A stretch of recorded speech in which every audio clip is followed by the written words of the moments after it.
at Kannappa Memerial Hospital. We are gathered here to exchange ideas and open discussions on CAR T-cell therapy. It is indeed a golden opportunity for each one of us to enrich and enlighten ourselves. Without further ado, let's dive into a promising schedule. Before that, I would like to give an intro about Kannappa Memorial Hospital. Kannappa Memorial Hospital is India's first hospital with in-house graft engineering and T-cell depletion facilities by Senmag proudly offering unparalleled precision in hematology and bone marrow transplantation. So now, I invite Ganesan Director, Senmag Therapeutics to deliver the welcome address. I think we can skip it. I think you've already finished the welcome address by yourself. I think we can go into the meeting directly. It's the same thing. Clinical hematologist with extensive experience in the field of hematology. She plays a key role in overseeing clinical practices and advancements at Kannappa Memorial Hospital. And I welcome Dr. Julius Scott. He is a leading expert in pediatric hemato-oncology, known for his contributions to the field and his role in shaping future practices in pediatric cancer treatment. I welcome Dr. Prasad Iyer, who is a renowned expert in pediatric oncology and hematopoietic stem cell transplantation with advanced specialist training in the UK and over a decade of experience in Singapore. He is a leading authority on precision medicine, cellular therapy, and bone marrow transplantation. His research focuses on novel therapeutics for leukemia, and he serves as a malignant hematology lead at CBCC. Now I welcome Dr. S.P. Ganesan, sir.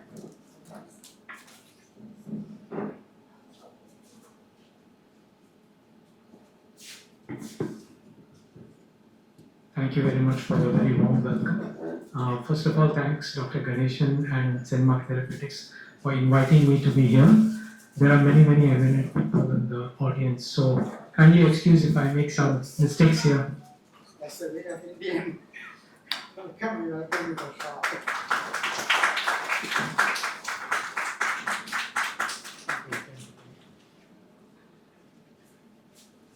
So, as I was saying that if I make any mistakes, please excuse me. The introduction was a little bit embarrassing for me because I think I'm not that important, I'm not that clever, I'm just a lifelong learner. So today I've been invited to talk about CAR T. I think in our unit we've been doing CAR T cell therapy for about 8 years now. So I will share our experience, I will give you a broad overview of where we currently stand. And I want to encourage more discussions, more questions, more sharing of ideas here. So if that's okay with Dr. Ganesan, we will use it as an interactive forum. So I have my email here, so if you have any questions, please feel free to contact me. And I put there, I don't put my degrees ever in my talk. I am a lifelong learner, and even the newest medical students often teach me a lot. So with that sort of things, this is the way I look at medicine as we evolve. Unfortunately, I do not have any disclosures. I do not own any shares in any CAR T cell therapy companies. I wish I had, because I'd probably be very rich by now. So this is the structure of the talk. I'll have a gentle sort of introduction to CAR T therapies. We'll discuss some results in pediatric ALL, which is my field. We'll talk about common issues with CAR T in pediatric ALL. We'll talk about the challenges that are often seen when we infuse these cell therapy products. We'll talk about how we are overcoming these challenges, particularly in Asia, and where we will be in a few years' time. And then we'll summarize all of this in a sort of one slide. So going to introduction, at the moment I think if you PubMed search anything to do with cell therapy or CAR T cell therapy, I think you will be overwhelmed with the number of literature that has just popped up in the last 5 to 10 years. So I'll try to make sense of all that information here and see if we can take home some pertinent messages. So first of all, what is a CAR T cell? A lot of people will tell us that it's a T cells that are autologous or allogeneic. basically T lymphocytes which are genetically engineered. But I asked this to my oncology fellows and colleagues. I said, what is the full form of CAR T? So basically, they will say it's a chimeric antigen receptor. Then I asked them, what is the chimera here? And then they are a little bit stumped. So what is the chimera here? The chimera is actually the CAR construct has an extracellular immunoglobulin fused to an intracellular T cell signaling costimulatory. So basically, the construct has features of a B cell and a T cell. So that is the chimera here. So people often get confused. They say, oh, that is made from mouse protein or something else. That's why it's a chimera. It's not. It's actually a cell that has both B and T cell components to it. So that is the chimeric part of the CAR. It's encoded onto a viral vector which is transduced into the T cells, and the single infusion should persist and T cells should proliferate to kill the cancer cells. And that's why it's a living drug. Basically, it's supposed to be in your body for lifelong. So if you go back, I'm not going to put the famous picture of Emily Whitehead, but if you see her T cell markers, 15 years later, she still got the CAR T in her body. So this is supposed to be a living drug. So it's an immune surveillance mechanism that is infused for life. So going back to the B cells, CD19 is a expendable target, right? It's a B lineage marker. It's found in almost all of the B cell leukemia. And if it doesn't, if it causes B cell aplasia, we always got immunoglobulins to substitute for the patients for lifelong. As you can see, CD19 expression covers the whole range of B cell ontogeny from pre-B cells to plasma plus. The only thing that it doesn't cover is plasma cells. CD20, again, quite a good target, so is CD22. CD27 and 38 are variably expressed, so it's not a good target. And as you know, there are principles of engineering immune cells is very important. What is the difference between a TCR product and a CAR T product? That is another question I ask for people who do immunology. So for a TCR product, it has to be presented by an MHC, right? So basically you're restricted by your HLA alleles that you have. So there are, as you know, there are more than 10,000 alleles in the human genome, so it becomes a difficult product to immune match the product, right? So that is the difference between a TCR and a CAR T, whereas, and also the affinity for the TCR is typically in the low micromolar range, which can limit the activation and cytotoxicity of the tumor-specific T cells. CAR T cells, on the other hand, they are not MHC restricted, so you can give it to anybody, right? So there's not supposed to be, because it's your own T cells in the large majority of the population, and they do not need MHC for activation. So that's the difference between a T cell receptor product and a CAR product. Talking about constructs, I've just alluded to it. Basically, there's an antibody and a T cell receptor that are different, and the chimeric antigen receptor actually has a B cell SCFP in it, which is the extracellular domain. So that's how it does, and it activates the external apoptotic machinery.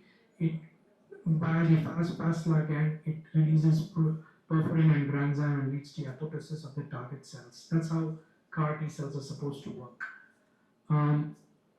The first CAR was designed by Z. Richard many years ago. If you look at the first paper he published, it was in 1993. The first CAR just had a SCFP and a CD3 zeta signaling domain. That's how simple it was, and that's the reason why it did not work, because we realized later on that we need a co-stimulatory domain. So that was in 1993 when he actually designed the product. And if you look at the timeline, over the whole variety of time, 2017 was finally when the FDA was approved the use of Yescarta in DLBCL, as well as the approval for Kymriah in ALL. And in 2022, there are over 1,087 clinical trials going on for CAR T product in clinicaltrials.gov. I haven't updated the slide, but many more now in 2024. So we have actually had decades during which these therapeutics have developed. 1993, when it was discovered, it was actually put in the back burner until somebody realized, we can use this for targeting cancers. And as you all know, this is a very common sort of um, um, cartoon that you have seen where you have several generations of CAR T.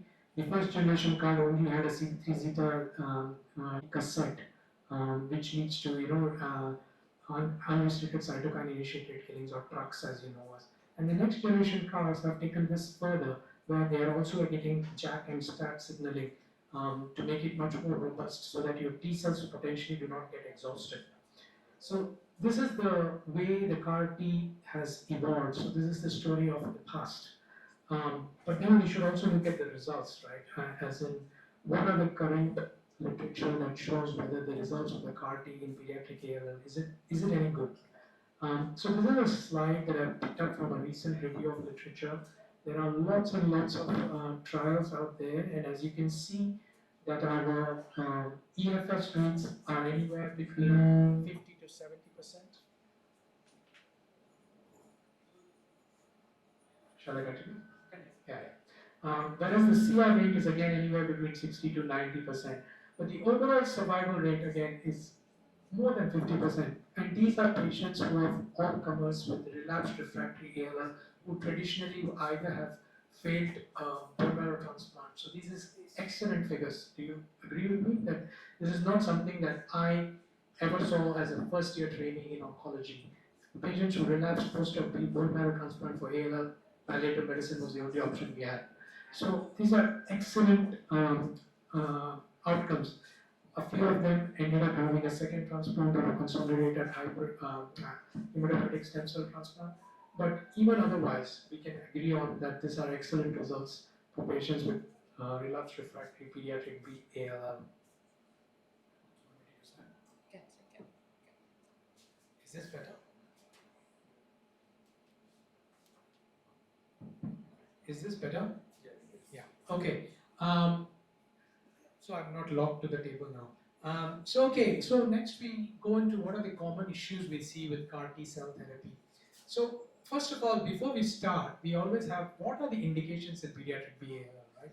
That is one of the first questions that trainees ask. What are the indications? Where do you use CAR T therapies? How do you deal with toxicities? We do know that a lot of patients end up in ICU with cytokine release syndrome, HLH, ICANS, and hypogammaglobulinemia.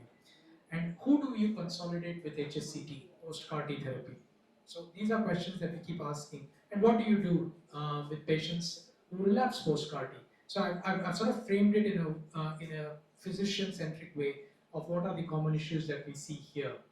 Okay, so first question, CAR T cell therapy indications in BALL. So we will all agree that ALL in second relapse post HSCT relapse is a conventional indication for CAR T. Yes? No? Agree? Agree. What about refractory ALL? Would we say that it is a conventional indication for CAR T? We will say it is a conventional indication. What about high risk ALL? We have a patient with KMT2A relapsed ALL, rearranged ALL. Would you give it as an indication for CAR T upfront? No, right? I've already put it down. It's experimental. If you have a early phase trial, then yes. But otherwise, this is not a conventional way of using CAR T in 2024. What about ALL in first relapse? Again, it's not indicated. It's still experimental. Okay, we would do it in the premise of a phase 1 or a phase 2 trial, but these are not the indications. So then the next question is, who do you do HSCT for and who do you do CAR T for? Right? We have to balance the risks. You know what happens with HSCT, especially for your ALL. Most of the conventional way of transplanting these patients would involve total body irradiation, correct? And we know what comes after total body irradiation. We have a whole host of problems that can happen after TBI, including secondary malignancies and endocrinopathies, right? And CAR T is also not free of toxicity, right? There will be lifelong hypogammaglobulinemia if your CAR T therapy works, right? So you have to balance those. So I like this study that is coming up. It's called AALL1721. It is a Cassiopeia trial, again where you use CAR T for patients who do not have a good MRD response. So this one where you do a high risk induction, if you have end of induction MRD more than 1%, you leukapheresis them and give them T-cell. If you after high risk consolidation, if the MRD is more than 0.01%, again you leukapheresis them. And you infuse them with CAR T. So wait and watch the space. I think if you want to use CAR-T upfront, this is probably the study that will probably be the earliest off the block. What about toxicity? Um, I will tell you that having done CAR-T for a long time, CRS and ICANS scares us a lot, even now. Okay, and for students of immunology, you will know that you infuse your CAR-T on day 0 after lymphodepletion therapy. CRS peaks about day 4, day 5, whereas ICANS speaks a little bit later on day 6, day 7. But the worst of all is not CRS, not ICANS in our experience. The one that scares us really is the HLH. We've lost kids to HLH. And these are, remember, these are HLHs that are because of T cells driving this. They are actually in a milieu where it is favorable for them. Shutting them off is not easy. It's really bad. Okay? But thankfully the incidence is not very high. And obviously the last but not the least is the hematotoxicity, which can persist for a very long time post-CAR-T. And these are, so does your center have the capacity to deal with all this? That is a big question that needs to be asked for patients who go through cell therapy. And what about relapse post-CAR-T? This is again a major issue. All I will say is that the definition of loss of B-cell aplasia or B-cell recovery is very different. We use the presence of B lymphocyte count more than equal to 50 per microliter. We know that if you lose your B-cell aplasia or your B-cells start to recover by 6 months, that is predictive of relapse. So that is another important take-home messages for patients. So what happens if you do relapse? These are the 4 types of bispecific CAR-Ts that are available. In NUH, which is the National University Hospital in Singapore, they have CD19, CD22 co-administration, so they have 2 different CARs that they can do combined administration. Or you can have a bicystonic CAR where the same cell will have both expressing CD19 and CD22 motifs. Or you can have a co-transduction where you have basically 3 types of CARs, one with CD19, one with CD22, and one with both. Thankfully, in our team, we have a tandem CAR which has both CD19 and CD22 expression. Each have their own advantages and disadvantages. I will not go into them, but these are all, a lot of it is in theory and in mouse models. So in the humans, we will probably not know which one is better. Our feel is that tandem is probably better because the T cell signaling domain is only one. So your chance of HLH is probably low, and the safe potential, we think that the CAR will persist for longer. So again, somebody who's interested, please read this paper by Lamle et al. It's fantastic. So we know that when you infuse CAR-T, there are a lot of factors that we need to consider. You look at the pre-infusion risk factors, you look at the treatment burden, you look at how young the patient is, you look at the CAR type that you're able to offer. Has this been following a blinatumomab failure? That is important. And what is the current disease burden? These are very important things to determine, and whether this patient has got KMT2A rearrangement or formerly known as MLL. And then you infuse your CD19 CAR, and then if you look at the incidence and the mechanisms of persistence problems, that's about 22%, where you lose either the CAR-T or you have an immune rejection or exhaustion. 15% can have a CD19 negative relapse. 15%, that's not a small number.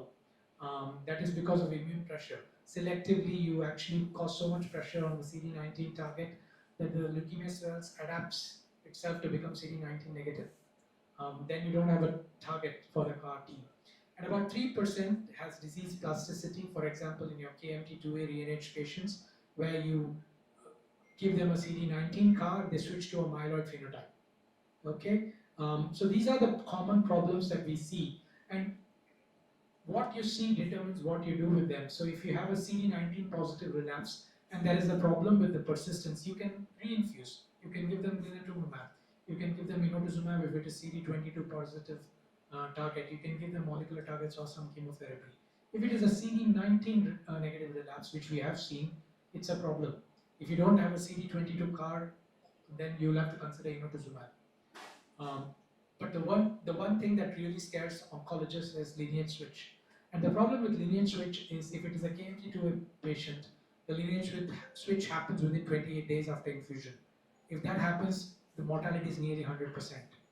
So you have to be prepped upfront. And I will tell you a story afterwards about what we did with one of our patients. And again, your strategies are based on your immunophenotype. So I was talking to Ganesan sir this morning, and I said, for CAR T therapies, you need a good flow person. That is the most important take-home message for all juniors. Your flow person has to be excellent.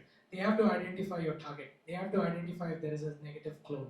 So your flow is the most important thing. Okay, PCR many people can do. Flow very few can, according to me.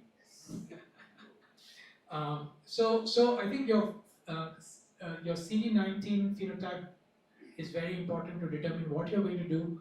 And if you have CD222 CAR, then it helps. We are now in an era where we are going to start seeing a lot of CD20 CARs too. So it all depends on what is your target, whether you have the target and what you can do, and whether you have the capability to do a second transplant. Most of these patients will have had a transplant already. So doing a second transplant is something that you have to consider, whether a patient is able to do it. And this one is a very interesting paper from the UCL group, where they put the patient on maintenance therapy after early B-cell recovery, where they gave them 6-MP and methotrexate. And this very small numbers, comparing it to allo SCT after B-cell recovery. And you can see that the curves are almost similar. So with small numbers, if you have a problem with early B-cell recovery but without leukemia, you can put them on maintenance therapy with 6-MP and methotrexate, if you do not have any other um, avenues to consider that. Again, the numbers are very small, so you take this with a pinch of salt. So then we talk about where are we with regards to transplant and CAR T. So the question is, who is likely to benefit from transplant? What are the disease factors, what are the treatment factors, and what are the response factors? So again, I would encourage the juniors here to read this paper, which is about how you use risk factors for success or failure of CD19 CAR T to guide management of children and AY, the B-cell ALL. I think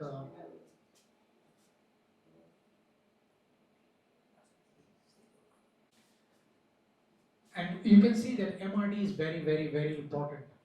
Ultimately, you need NGS MRD to determine where you are going to see what, right? So if you drop your MRD positivity by, if you start getting MRD positivity by NGS at day 28 and day 90 post CAR T, it is highly, highly predictive of impending relapse. So you need MRD, NGS level MRD. Again, flow will not give you an NGS MRD, it will only give you a disease phenotype, but your PCR based techniques will give you NGS MRD. So we have NGS MRD to the level of 10 to the power minus 6 in our center at the moment. So we are lucky that we are able to do both flows as well as NGS MRD for our patients post CAR T. Again, this is a very small summary of what we discussed before. A lot of your pre-infusion risk factors, post-infusion risk factors, and NGS MRD determines how you approach that in the future. And the one thing in this paper that was not mentioned was hypodiploid ALL. What you're going to do with your hypodiploid, likely TP53 patient who has hypodiploid ALL. The take-home messages for the juniors is hypodiploid ALL will have very low antigen density. So you may have CD19 positive disease, but your targets may not be there for a long time. So these are the patients, because their target is low, they may relapse early despite having CAR T. But you're going to be in a difficult position if they are TP53 mutated patients, because if you give them a lot of chemotherapy, the risk of secondary malignancy is high. So what choice do you have? Do you give them chemotherapy? Do you give them conventional therapy? Do you give them CAR T therapy? Or do you give them normal treatment as a high-risk ALL? So that is the questions we have to ask ourselves. So what are the challenges of CAR T cell therapy? I'll try to summarize this. I'm not the expert at this, but this is a global view of what is happening. There are at least 500 trials in the CAR T space. This is a little bit old, but I would say there are more than 1,000 CAR T trials happening.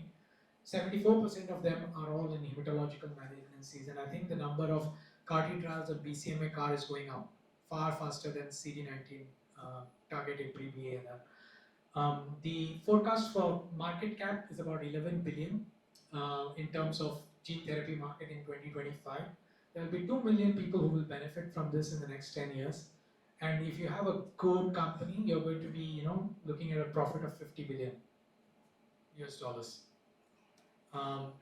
Where do we see ongoing CAR T therapy? Unfortunately, a lot of the world is not covered by where you are having CAR T cell availability. As usual, the North America, Europe have a lot of CAR-T programs going on. China has a lot of CAR-T programs going on at the moment. Australia, New Zealand, as usual, Singapore has, and I think Israel has a few CAR-T programs going on, but we don't have any. Not many. I don't say not any, but not many. So the problem we have is costs, whether that it's because of out-of-pocket expenses, whether it's because patients do not have access to it, whether there's slot availability for manufacturers, or whether there is any concerns about research enterprise. A lot of these countries do not have set up for research enterprise or supportive care. And then the referral center system, we'll have to figure it out. How are we going to do it? So these are real concerns about how we give the patients the access for CAR-T therapy. And I think I was again discussing this with Dr. Ganesan this morning. Currently, this is a slide that I requested from Senmag Therapeutics because they are doing a pitch for pharma supports. So if you look at the IIT Mumbai ACTRAC CAR, it's a second generation CD19 CAR which is called as ImmunoAct. It is available, it is approved for more than 15 years old. We don't know what vector they are using. It is a manual way of manufacturing. The Immunil one is from Spain. It's a second generation CD19 CAR. Vector is the same as Kymriah. It is a prodigy-based manufacturing system. Phase 1, phase 2 trial is initiated and it's approved for more than 18 years of age at NHL. Intas is probably going to start its second generation CD19 CAR, which is again a Miltenyi product, but we do not have any details of what's happening. CMC Vellore, we are told, is starting a prodigy-based lentigen second generation CD19 CAR, again a Miltenyi product, and they are going to start a phase 2 trial, but it's not approved. Dr. Reddy's is doing a BCMA CAR, we are told. Again, we think it is based on prodigy, but we don't know. Senmag Therapeutics is again based in Delhi. It's a third and fourth generation CAR. It is indigenous, it's the lentiviral vector, and its manufacturing is prodigy and in-house is what we believe, what we are told. They've done a preclinical study and a phase 1 study is going to start in CMC Vellore. That's what we hear. This is the status of where we are currently in CAR-T in India. I think Dr. Ganesan will probably tell us more about Senmag Therapeutics. Yeah, we actually started in 2019, but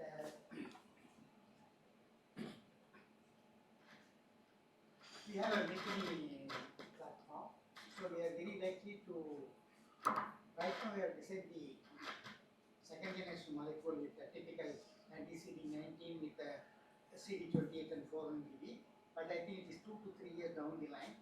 And I have second thoughts because Tata Memorial and the ACTRAC is able to make it at a much cheaper rate. Anybody who is using a Miltenyi, the cost will be upwards about 8 million rupees. So we have second thoughts about making our own. Yes, it's very available at a much cheaper rate from Tata. I do not know how others are going to cost. And I think Pregen is for myeloma. Dr. Reddy and Pregen is for myeloma. BCMA. Almost all others are for CD19. I think the market is for CD19. Yeah, Okay. So just to run through what is happening with the ImmunoAct. Again, CD19 directed. They're calling it NextCar 90. It's the only one that is approved. So they did a phase 2 clinical trial and it's on in 2022, and actually in end of 2023 they had a market launch. So it's approved for more than 15 years of age for patients. I think it's about 48 to 50 lakhs total, including GST, per patient. So I think this is probably the cheapest one that is available in India at the moment.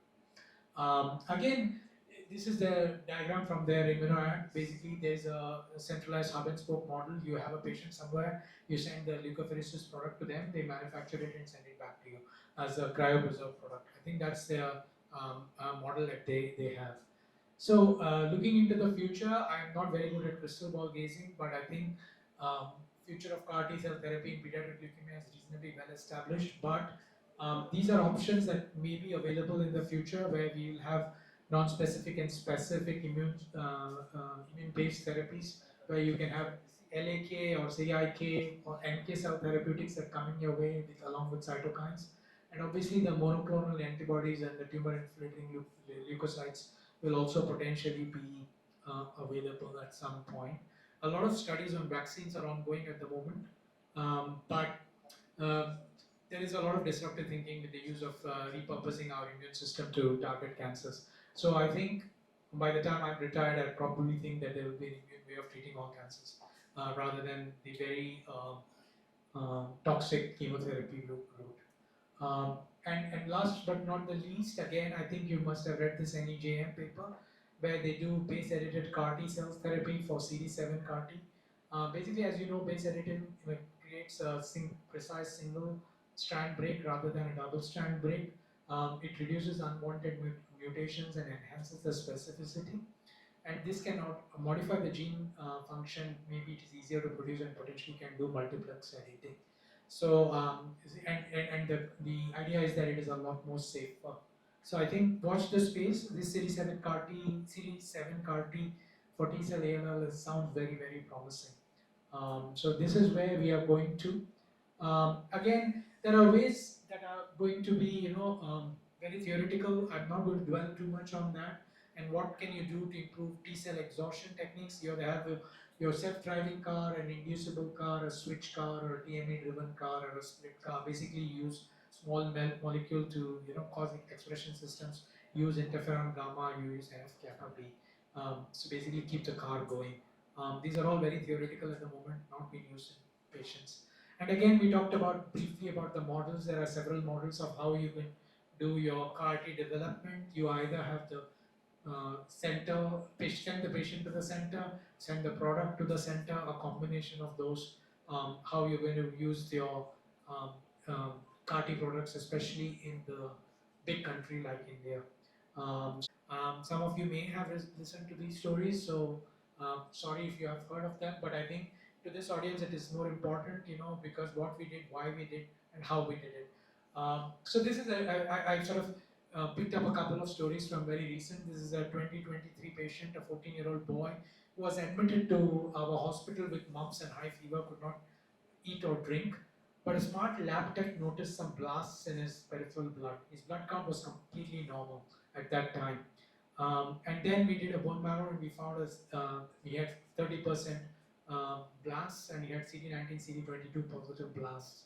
So in our hospital, we do a 3-drug induction because we have all these products available to us and they are a lot less toxic. So in our hospital, anybody who comes with ALL, a new diagnosis will only get a 3-drug induction. We don't do 4-drug because we want to limit the toxicity. But again, it has to be center dependent. We have a lot of other products available in case we need it. So we gave a 3-drug induction, and unfortunately, teenage boy, 14-year-old, his PCR MRD after at the end of induction was, as you can see it, a lot of blasts. He had 11-14 translocation on his cytogenetics, but his FISH was negative for KMT2A. So the question was, what are you going to do with this teenage patient?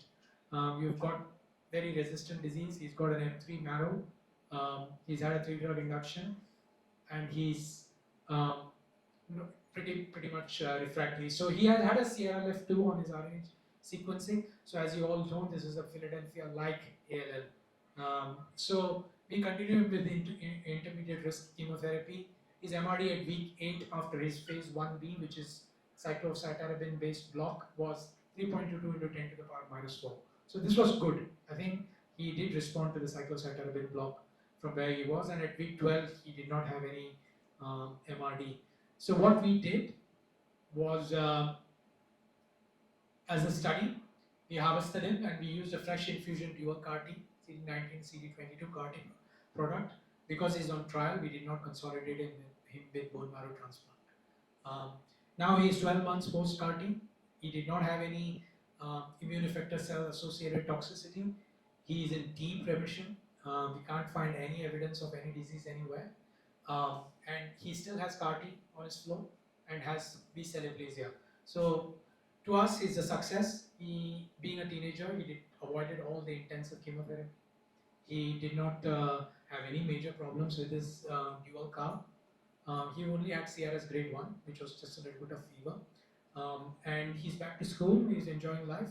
So from the time of diagnosis to now is about 14 months. So ALL therapy over. He comes once in a while for immunoglobulin replacement, that's it. So good success story, right? Story 2, this is far more interesting. We had a 3-year-old patient presented with a white count of 255 to 10 to the power 9. He was CNS1, did not have any testicular disease, and he had KMT2A rearranged leukemia. Again, had a 3-drug induction. Day 33 MRD was 57%. He had CD22 negative disease but CD19 positive disease, and he had 5% on flow after week 8. So the choice was very clear for us. He was quite resistant to treatment. He had a MLL rearranged leukemia. So we gave him an autologous CD19 CAR T, only CD19 this time because he did not have CD22 disease. And we gave him 2.5 million per kg after flu-cell lymphodepletion. So what happened? Post-CAR T MRD by flow was on day 28 was less than 0.01%. And remember we talked about the lineage switch in such patients who are unsalvageable. So we gave him the CAR, but we had already planned his transplant. So we said we will do his bone marrow on day 28 and take him straight to transplant. So that's what we did. This is our backbone of what we do in our center for high-risk leukemias. We use TLI, which is 6th grade, along with fludarabine, thiodipa, and melphalan for our conditioning. We do a TCR alpha beta depleted paternal-graft. He did not have any donor-specific antibodies. We gave him 5.2 million cells. We also do a CD45 RA depletion. So we gave him 1 million of memory cells. In our experience, this actually decreases the incidence of real bad viral infections post-transplant. So this is what we did. He did very well. He sailed through BMT with no VOD, GVHD, and now he's 18 months post-transplant and very well. So again, another patient who went from diagnosis to CAR T transplant and finished treatment in 3 months. So can the treatment of ALL be cut short to 2 to 3 months? That is the question. Next question for the next generation of leukemologists. So in summary, CAR T therapy is using Mother Nature cleverly. You're basically repurposing the T cells. You're going to use living drug with limited toxicity, hopefully, and this looks especially attractive therapy for children because you're going to cut down on the long-term side effects. The main question is which are the children who will benefit, we need to know. And upfront CAR T in high-risk group data is evolving, and cost and affordability is going to be a big challenge in Asia, but I always say that technology, knowledge and availability is improving and the low-cost innovative models will come from us. That is the way I look at it. A few lines on other diseases. I think not just T cells, but yeah, you're getting more and more literature on CAR NK and CAR macrophages. As you know, synovial sarcoma, there has been an FDA approval last month for the use in for PCR-based therapy. There is a lot of literature coming up with third-party and universal immune effector therapy, and there are lots and lots of studies going on in multiple diseases, including cancer. I'm not going to talk more about it, but I think CAR T cell therapy for autoimmune diseases is going to be a next big thing. So I think CD19 CAR T has already been established as a very good way of inducing remissions in SLE and other autoimmune conditions. So I think the CAR T companies are going to make money more there than in leukemias. And with that, I thank you.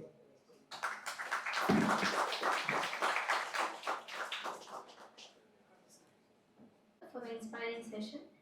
We have had some incredible decision, and now I'd like to open the floor for questions. Please share to ask it then.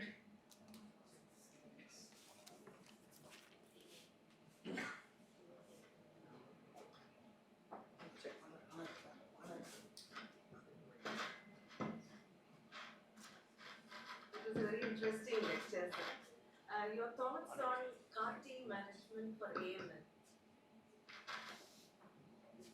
What are the challenges? We have a unit next, not in our hospital, but there is a hospital called NUH. They have done CD33 CAR T for AML. The problem. So the CD33 CAR T, as you all know, is there's a lot of going to be on target off tumor effect. So basically the CAR T is going to attack your CD33 positive cells. A lot of stem cells are going to be affected. So you cannot use that at this point in time on its own, like we did for our 2 patients here or 1 patient here. You'll probably end up needing to transplant those patients anyway. And my 2 cents on the biology is that AML is far more heterogeneous than ALL. The tumor microenvironment actually contributes to keeping the AML cells alive, shields them a lot. So at this point in time, we have to get through the tumor microenvironment and all the interactions with AML CAR T. But I think there will be a role. There are lots of studies going on with AML, especially the FLT3 CARs, the CLL1 CARs. They're all coming. But I think it will probably be a way of bringing the disease under control for us to go on to take a definitive action in terms of consolidation. At this point in time, I think that's where we are. I don't know whether you have any other thoughts. Any other questions from the audience? So post CAR T acute centers, whom will keep them on maintenance therapy, whom will take up for PMT, or whom will just observe based on what we need to take a decision post CAR T? Yeah. So as I said, it all depends on what you can monitor, right? If you have B cell recovery or a B cell aplasia that you lose before 6 months, it's going to be a problem. So those are the patients either you need to consider transplant or you can put them on maintenance. We are not recommending routine maintenance for everybody. Okay, so that is what the paper showed, and it's a very small number. Dr. Gorashian's group from London did that paper. So that is one. The second question is, you know that if you lose your CAR T by day 28, you're going to have to consolidate by somehow, because those are the patients who are going to relapse. Okay, so again, a lot of literature needs to be, we are awaiting it, right?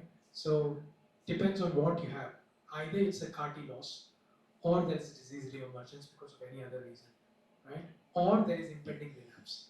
So these are the 3 things that you need to watch for.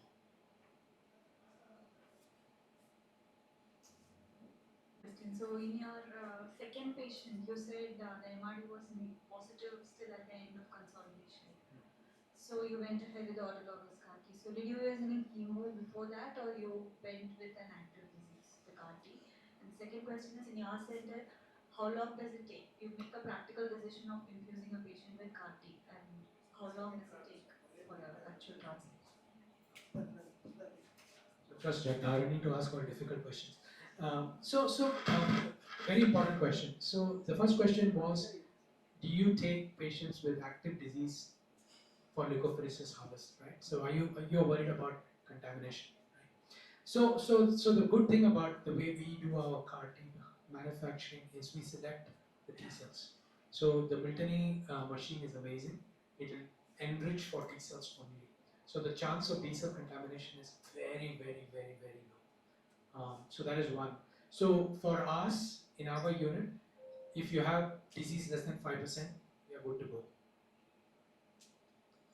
So that is whether it's flow MRD or any other way of doing it. If disease less than 5%, we can do it, but that doesn't mean everybody can do it. That is one. And what was the second question? Is when did you start preparing for CAR T till? So we use fresh product, as I said there. A lot of centers use cryopreserved product. So we will harvest them, we will lymphodeplete them, and just prior to, and then we always talk to our labs to see whether the product is growing well. So that is the important question. So from the time we harvest to the time we infuse is 13 days. The China people have done fast CARs in day 5, so they infuse it within 5 days. So they are doing that. So we don't have that facility yet.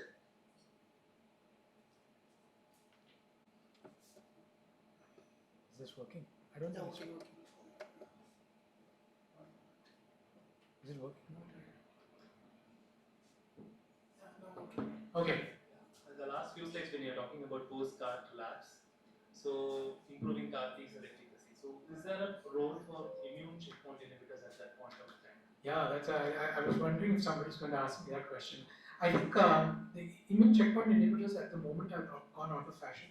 I think if your cells are exhausted, because the idea was that if you start your immune checkpoint inhibitors, you can overcome the exhaustion. But I think I don't think anybody is using that anymore. In lymphomas, same. I don't know much about lymphomas. I think in lymphomas, the immune checkpoint inhibitors work different ways, right? Yeah.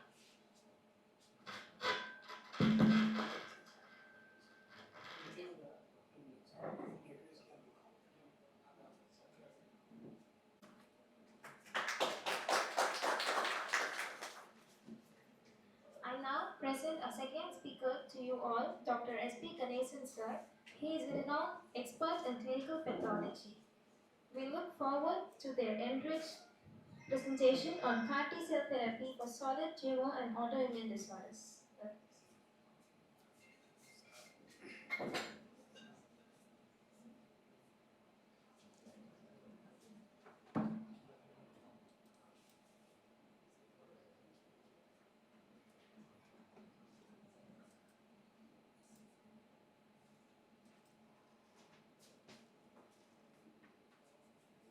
Good afternoon to everybody.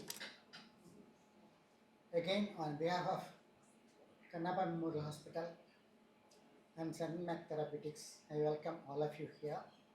I know how difficult it is to come off in the afternoon during a weekday. So now I am going to talk on CAR T therapy in solid tumors and autoimmune disorders. So far, most of the studies and most of the use has been in B lymphocyte disorders like BALL, lymphomas, and now even DLBCL and mantle cell lymphoma, and now I think also NHL. So now, in fact, the question is, even when the CAR T was introduced, was two things. One, why CAR T only for hematological malignancies? Why not for solid tumors? Then the natural question is, why not for autoimmune disorders? Logically, I think autoimmune disorders can be more easily treated by CAR T than hematological malignancies. Let's see how. My work, my talk is not going to be based on my work like what Dr. Prasad has done. I have not done any work. And in fact, at the outset, I want to make it very clear that right now, we are not offering any CAR T cell therapy in Kannappa Memerial Hospital. I want to make that very clear. We are discussing with ImmunoAct, the makers of NextCAR. So we may start CAR T cell therapy with NextCAR maybe in the next 6 to 9 months. And obviously, nobody can offer CAR T cell therapy for solid tumors or autoimmune disorders as of now, because everything is only in clinical trials. I want to make this very clear, because I don't want somebody to ask me whether can you take up this patient for CAR T cells. Okay? So it is mainly on the R&D work we have done on Senmag Therapeutics when we want to develop our own CAR T a few years back. Then the review of literature. Then of course, I have attended a lot of workshops and conferences in American Society of Cell and Gene Therapy and EBMT. In fact, it's the excitement in the beginning of this month I had in Barcelona when I attended one of the EBMT meetings. Just excited me to talk about mainly about autoimmune disorders and to some extent on solid tumors. CAR T, of course, about the beginning. Actually, CAR T originally was used for a metastatic renal cell carcinoma at the University of Rotterdam. Then in the same year, metastatic ovarian carcinoma by National Cancer Institute, and both studies failed. The first success came in 2009 by Steven Rosenberg at NCI, and he treated successfully a refractory follicular lymphoma with anti-CD19 CAR T.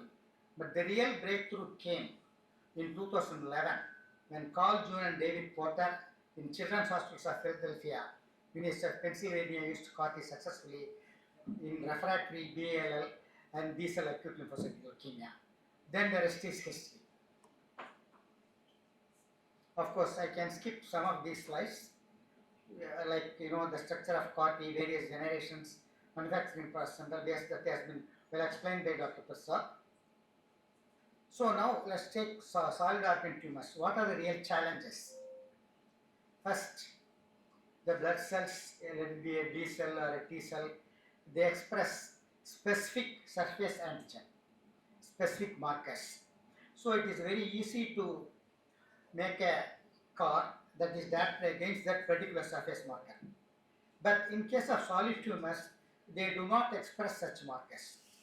But they do express tumor-associated antigens like CEA, ERBB, GD2, mesothelin, and so many other things. These markers are overexpressed in tumors, but they are also expressed in other tissues, though maybe at a lower degree.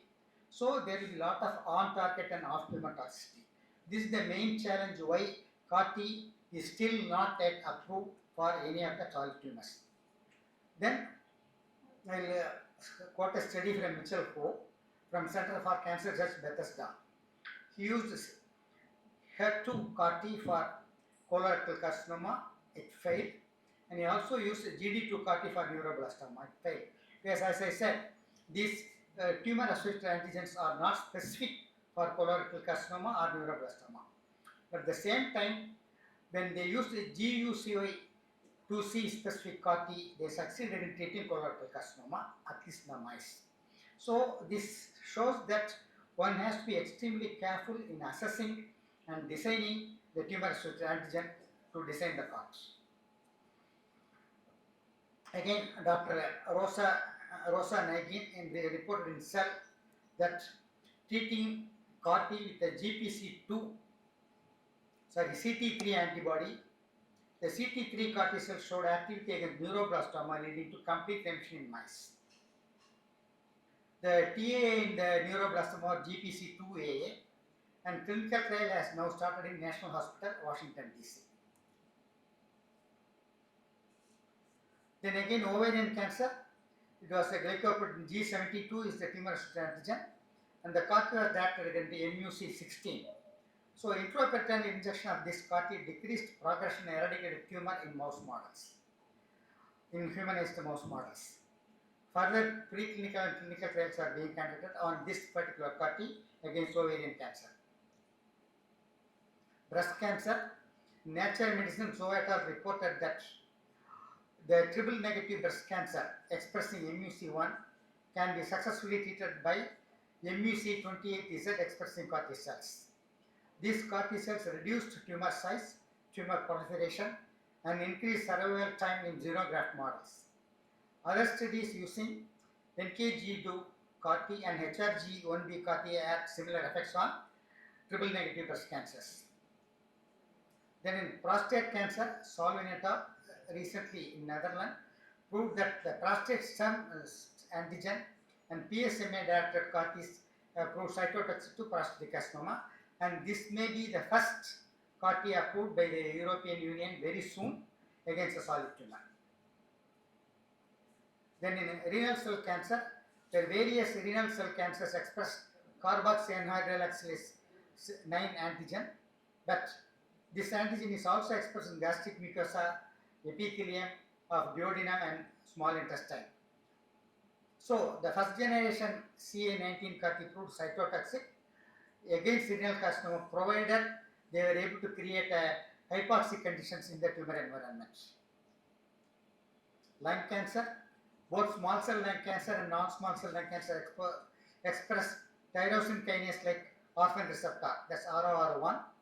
Again, CAR-T directed against ROR1 receptors are proved have anti-tumor activity in A549 lung cancer cell lines and also in mice. So CAR-T cells directed against EGFR, mesothelin, EphA2 also proved to reduce metastasis in A549 cell lines and in mice models. So what are the challenges in CAR-T cell therapy for solid tumors? First, as I said, is the characterization of the tumor-associated antigen. It must be specific. Since most of the TAA are not specific, we can use multiple TAAs so that we have a bispecific CAR-T or a trispecific CAR-T or a sequential CAR-T so that we target only the tumor. Then on-target and off-tumor toxicities. Then in delivering the CAR-T to the tumor site. In case of hematological malignancies, the blood cells are there all over the body, circulating. So there is no need to direct or traffic the CAR T cells to the tumor. But in case of solid tumors, this CAR T should be directed to the tumor. Then the tumor microenvironment. The hematological malignancies do not have a microenvironment, but all the solid tumors have a tumor microenvironment flooded with T regulatory cells, mesenchymal stem cells, and VEGF and other interleukins, which actually promote carcinogenesis. So this is another challenge that faces the many CAR T maker for solid tumors. But advantages will be there have been much less complications like CRS and ICANS have been reported in case of solid tumors. So these are the various targets various clinical trials using various targets that are going on. As Dr. Prasad said, most of the studies today are going on CAR T cells now.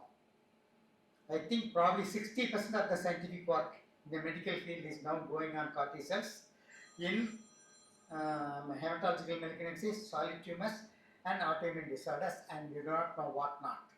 Of course, HIV. Many HIV patients have been treated well with CAR T cells. Then organ-based like colorectal cancer, liver, gastric cancer, pancreatic cancer, for almost all the important solid tumors, lot of clinical trials are going on. Again, surprisingly, not really now, we need to be surprised, most of the trials are going on in China. And even the trials that are going on in USA, most of the scientists are Chinese.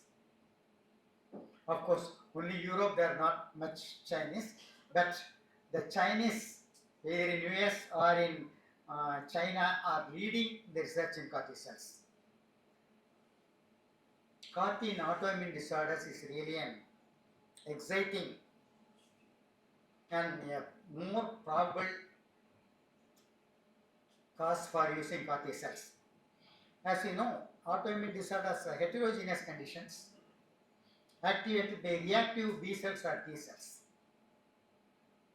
There are at least more than 120 antibodies. I think now today ANA is no more called as anti-nuclear antibodies. They are called anti-cell antibodies, which includes the cytoplasmic antibodies also. So there are equal number of autoimmune disorders, maybe 150 or even more. With subtypes, I think it should reach around 300. So again, we have to look at whether the autoimmune disorder is an autoimmunity or due to autoinflammatory. The autoimmunity is an adaptive disorder. It is due to a disruptive intolerance by T and B cells, like SLE, systemic sclerosis, or Sjogren's. Whereas the autoinflammatory disorder, inflammation directly caused by the innate immune system, like Crohn's disease, neuromyelitis optica syndrome disorders, and type 1 diabetes. This understanding will help us in developing a suitable CAR T. We will go through some of the important clinical trials.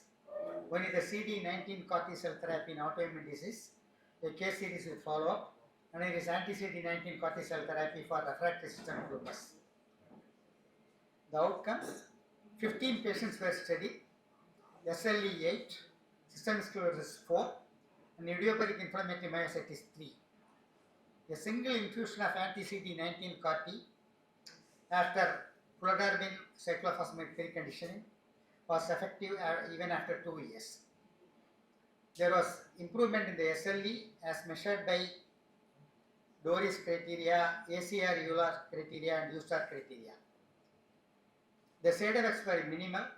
There were grade 1 CRS in 10 patients, grade 2 in 1 patient, and only 1 patient had ICANS. Conclusion: the study concluded that CD19 CAR T appears to be feasible, safe, and efficacious for the above 3 autoimmune disorders tested. The interesting thing is, unlike in hematological malignancies, the side effects like CRS and ICANS are much less. There is another research SLE study sponsored by a company called Cabaletta from Philadelphia. The study is called CABA 201 CAR T. They again enrolled 15 patients for lupus, myositis, systemic sclerosis, myasthenia gravis. They are yet to publish the results. Then this is the meet I recently attended. There was an entire session dedicated to autoimmune disorders. And of course, there's the interesting thing, as I said, they first tried it in SLE. SLE otherwise can be a fatal disorder over a period of time, though most of the SLEs can be treated by steroid and other immunosuppressive drugs. But with a single infusion of anti-CD19 CAR-T, it was actually well tolerated, and the severity of the SLE was reduced. And another advantage was the dose of CAR-T cells required was much less when compared to hematological malignancies. Whereas hematological malignancy, you need something like 10 to the power of 6 and 10 to the power of 7. Am I correct, Dr. Prasad? 10 to the power of 6. Whereas in the case of autoimmune disorders, 10 to the power of 4 is sufficient. I think this may reduce the cost. I am not very sure, we have to really work on that. This may reduce the cost because the expansion of the CAR-T can happen faster with much less stimulatory agents. Then there is a study on systemic sclerosis. You can really see systemic sclerosis is, can cause fibrosis in myocardium and lungs. And in this case, you can see how in the cardiac fibrosis, which was very high in the first MRI before anti-CD infusion, has come down significantly. Similarly, in the lungs also, the fibrosis have significantly come down. So they found that the SSC anti-CD19 was also effective in SSC. This is another interesting case, anti-CD19 in refractory immune therapy, immune thrombocytopenia. The immune thrombocytopenia is usually treated with steroids, azathioprine, and other things, but when it became resistant, anti-CD19 was tried, and you can see the results. The platelet count from only 4,000 pre-infusion increased to 29,000 on the 28th day, 73,000 at the end of 3 months, and little more than lakh in 1 month, 6 months.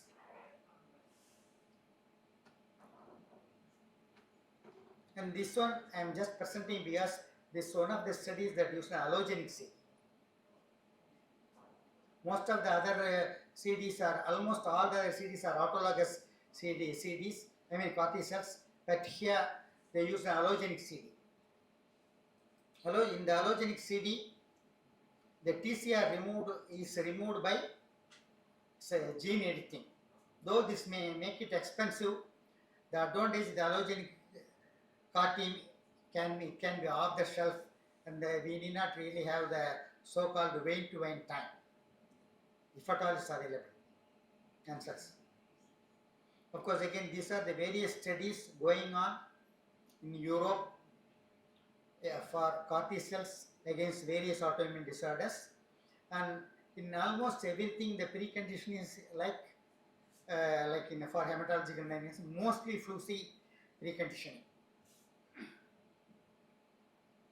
And the most important and the most critical thing that was happened was in the management of resistant NMOSD, neuromyelitis optica syndrome disorders. This study used the BCMA CAR-T, beta cell membrane antigen CAR-T cell therapy on a CT103A in relapsed or refractory aquaporin seropositive neuromyelitis optica spectrum disorders, phase 1 trial. This was sponsored by a company called Nanjing ISO Therapeutics in Beijing, and it was done at the Tongji Hospital. And the study, they took up 12 patients with NMOSD, resistant to steroid and plasma exchange therapy, single infusion of 0.5 into 10 to the power of 6 cells per kg of BCMA CAR-T, and the follow-up period was about 11 months. And all patients experienced grade 1 or 2 CRS, no ICANS. 6 patients had improved visual acuity, 7 patients had improved walking ability, all had improved bladder function, and there was a corresponding decrease in aquaporin 4 antibody levels. So this is very significant because otherwise NMO can lead to complete blindness, cognitive disorders, and other neurological symptoms. So, as of now, the following disorders are possible to be treated by CAR T cells like SLE, lupus nephritis, systemic sclerosis, idiopathic myositis, and neuromyelitis optica. And what are the advantages of CAR T in treating autoimmune disorders? First is the lesser incidence of side effects like cytokine release syndrome and ICANS and other complications. Consider remission in clinical activity of the disease. Patients can be off immunosuppressants for the rest of their life, and cost may be considerably less due to lesser number of CAR T cells required. Thank you. 19 against ALL, but I think they still don't have a clinical trial on SLE or any other autoimmune disorders. Technology seems to be there. Yeah, technology is there then, and it is cheaper than the FDA approved things like Chimera or Escort or Corvikit, but still it's about 40 lakhs. The unfortunate thing is you still have to pay 18% GST on this product. So the 40 lakhs actually becomes 47.2 lakhs. Also been tried antibody mediated rejection in renal allograft. Yeah. It's been tried. Is it? Okay, sorry, I'm not aware of that. Very preliminary reports.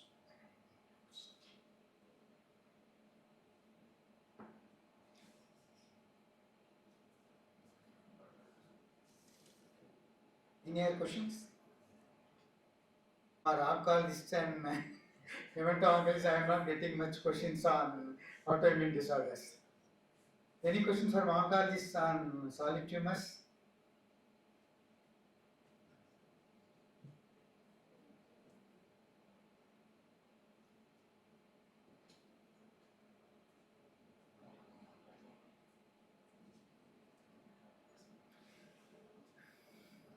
Okay, there are no other questions. I will say thank you. Thank you. Thank you very much.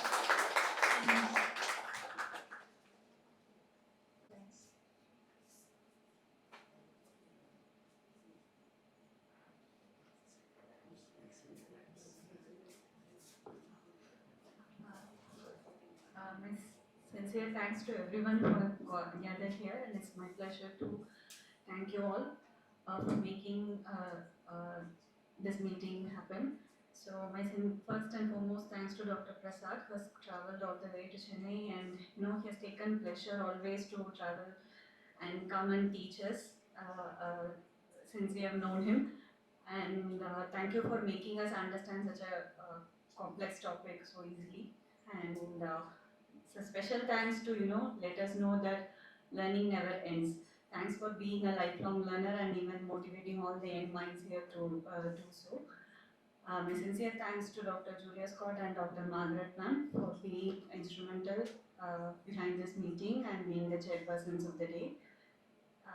My next thanks to Dr. Ganesan sir. Again, he is another person who has taught me personally that learning never ends.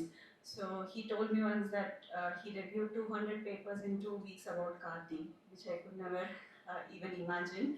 And his relentless enthusiasm for learning at this age, we could see from his presentation the way he had delivered the talk.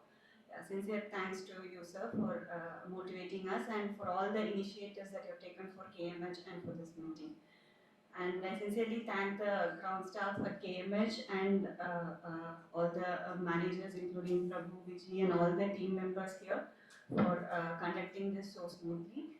And sincere thanks to all the doctors who have come here, taken their time off and spending time with us to know on this upcoming topic in science. And thanks to all the other delegates, and have a good evening. Thank you. You have gained valuable knowledge. We look forward to seeing you again at our future conferences. Have a safe journey home. Please join us for a coffee before you leave.